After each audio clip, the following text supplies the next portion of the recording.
নমস্কাৰ প্ৰতি মাননীয় মুখ্যমন্ত্ৰী ডক্টৰ হিমন্ত বিশ্ব শৰ্মালৈ আমাৰ শিল্পী সমাজৰ অনুৰোধ আজি আমি একত্ৰিত হৈছোঁ আমাৰ হিয়াৰ আমঠু জুবিন গাৰ্গৰ ঘৰত আৰু আমাৰ আটাইৰে এটাই ইচ্ছা এটাই অন্তৰৰ পৰা আহ্বান এটাই দাবী যে জুবিন গাৰ্গে ন্যায় পাব লাগে আৰু আজি যিবোৰ গাফিলতি আমি দেখিবলৈ পাইছোঁ সামাজিক মাধ্যমত আমাৰ হিয়াৰ আমঠু জুবিন গাৰ্গৰ লগত যিবোৰ ঘটনা হ'ল তাৰ আমি উচিত তদন্ত হোৱাটো বিচাৰোঁ আৰু নিৰপেক্ষ তদন্ত হোৱাটো বিচাৰোঁ কোনেও যাতে ক্ষমতাৰ জোৰ দেখুৱাই আইনৰ হাতৰ পৰা সাৰি যাব নোৱাৰে সেয়ে আমাৰ আপোনালোকৰ ওচৰত আস্থা বিশ্বাস আৰু অনুৰোধ আৰু বিশেষকৈ আমি এটাই ক'ব বিচাৰিছোঁ যে মুখ্য আকৰ্ষণ বুলি ইয়াৰ পৰা লৈ যোৱা জুবিন গাৰ্গক যেতিয়া তাত আমি হেৰুৱালোঁ তাৰ পাছতো যদি আমি যিখিনি শুনিবলৈ পাইছোঁ যে তাত এই এনি ফেষ্টিভেলটো এটা অন্য নাম দি কণ্টিনিউ কৰা হৈছে চলাই থকা হৈছে গতিকে মই ভাবোঁ আৰু আমি আটাই ভাবোঁ যে যেনেকৈ দেশৰ বিপক্ষে মাত মতা মানুহজনক আমি দেশদ্ৰোহী বুলি কওঁ এইটো এটা জাতিদ্ৰোহী অপৰাধ আৰু ই অক্ষমনীয় আপোনাৰ ওচৰত মই কৃতজ্ঞতা জ্ঞাপন কৰিছোঁ আপুনি যি তৎপৰতা দেখুৱালে প্ৰত্যেকটা ক্ষেত্ৰত কিন্তু তাৰ মাজতে আমাৰ ক'বলগীয়া কিছু কথা আছে যে আজি আমি বিশেষ টুইট এটা আপোনাৰ পালোঁ যে আপোনালোকে শ্যামকানু মহন্তক ব্লেকলিষ্টেড কৰিছে মই তাৰ বাবে আপোনাৰ ওচৰত মোৰ কৃতজ্ঞতা জনাইছোঁ আমি আটাই আপোনাক ধন্যবাদ জ্ঞাপন কৰিছোঁ কিন্তু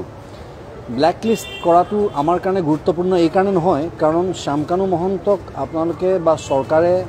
যদি আৰ্থিক সাহায্য দি বা আৰ্থিকভাৱে সহায় কৰি যদি এটা ফাংচন পাতিবলৈ সুবিধাও কৰি দিয়ে আগলৈও অসমৰ ৰাইজে কিন্তু অলৰেডি তেওঁক ব্লেকলিষ্ট কৰিছে গতিকে সেইটো আমাৰ কাৰণে নতুন খবৰ নহয় গতিকে আমি অলৰেডি তেওঁক ব্লেকলিষ্ট কৰিছোঁৱেই গতিকে আমাক এতিয়া উচিত তদন্ত লাগে আৰু যিখিনি মানুহ আজি এই দুৰ্ঘটনাটোৰ বাবে দায়ী তেওঁলোক যাতে ট্ৰায়েললৈ আহে সেইটো কাৰণে তেওঁলোকক অতি শীঘ্ৰে এৰেষ্ট কৰি আমাৰ ওচৰলৈ আনিব লাগে আৰু প্ৰতিটো কথা ৰাইজৰ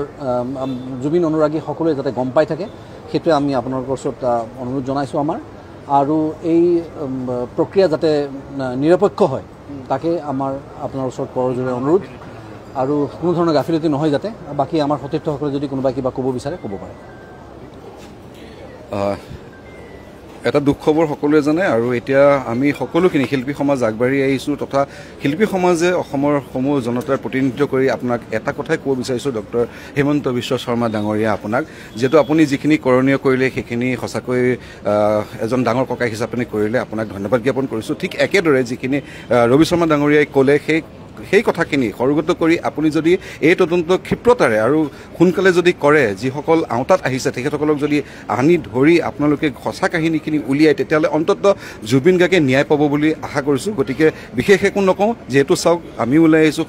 জনতা ৰৈ আছে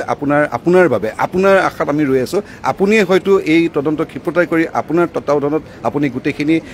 উলিয়াই ন্যায় প্ৰদান কৰিব বুলি আমি আশাবাদী গতিকে আকৌ এবাৰ ক'লোঁ জুবিন গাৰ্গে ন্যায় পাব লাগে আৰু ন্যায় পাব লাগে